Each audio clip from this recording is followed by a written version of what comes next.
Buonasera a tutti. Danilo, ci siamo conosciuti telefonicamente 7 giorni fa tramite Ferdinando che ti ho chiamato, che ero su da lui. Allora, io oggi ho un'associazione, no, che oltre 5.000 iscritti, poco più un anno, perché dobbiamo guardare 3 punti fondamentali: governo, Equitalia e banche. Abbiamo 3 punti fondamentali, che è governo, Equitalia e le banche, che è un'associazione a delinquere, e se non andiamo a aiutare il cittadino la rivoluzione non si farà.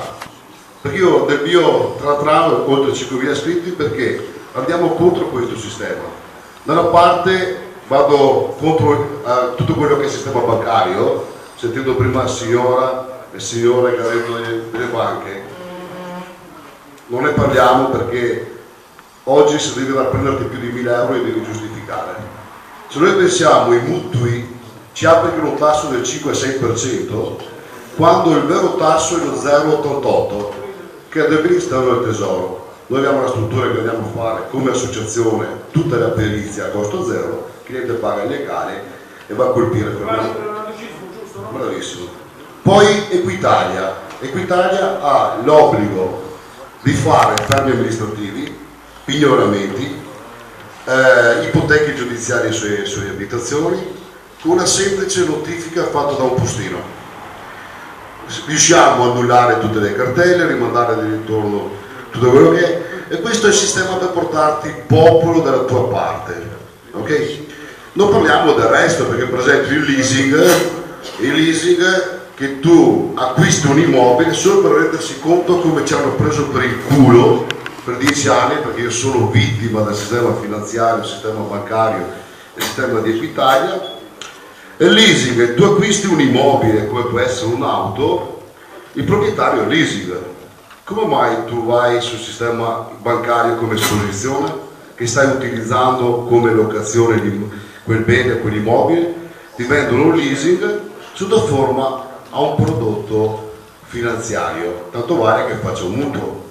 Tutte queste prese in giro ci hanno portato oggi alla rovina, perché non possiamo avere più assegni liberi, perché se ci ricordiamo un attimino 20 anni fa gli assegni erano constatati, facevi girate a raffica, con 10.000 euro facevi 10 milioni, parlando di lire, facevi 10 girate e avevi fatto un giro di economia a 100 milioni con un pezzo di carta.